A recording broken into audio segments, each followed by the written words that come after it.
Vậy pena pena pena.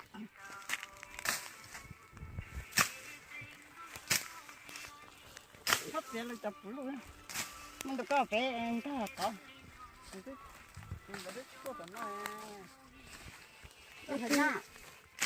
Hey cô. Oh là tua đó.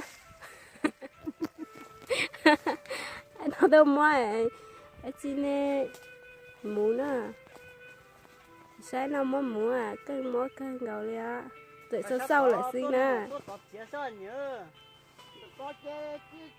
Mà bay phứa mà.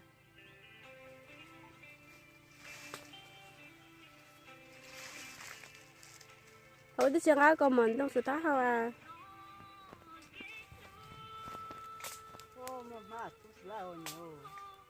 Chị bữa sớm nó à.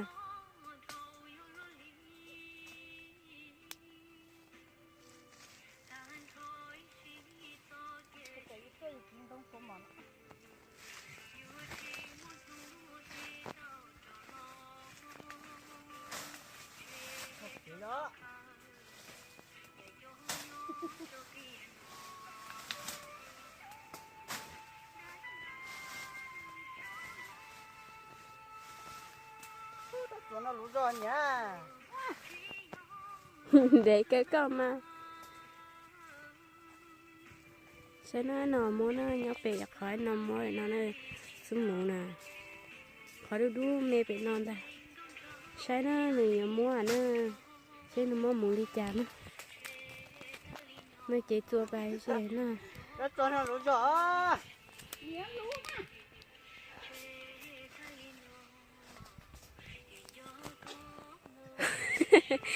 Thôi cái khỏi số có à, xít dẻo số có sao à.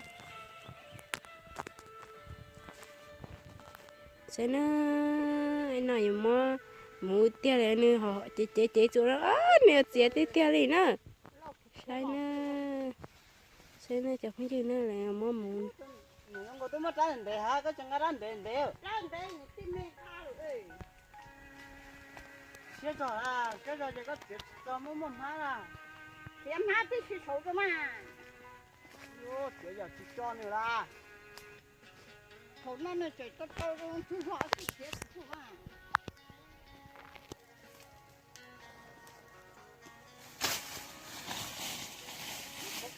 Ô, nè, đá ta một lúc.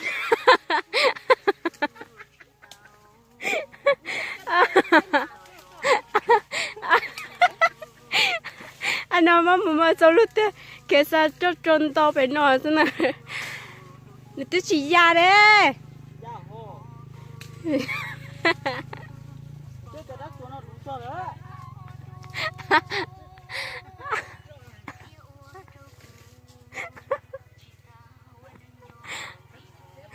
giờ cho anh nằm mua nó chỉ tại để tôi bôi thông hậu nữa tôi chả nè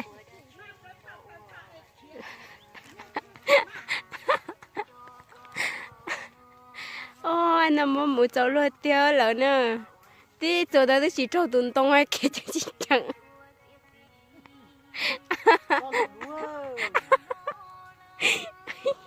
anh lướt đò rồi mà mũi cháu luôn tiêu để mua gì ngủ tàu bao giờ có gì trẻ chua chồng tao ăn nè sai đó này đặt mua đùa nè đi vô kia hai chúng chân to bên. Anh chị.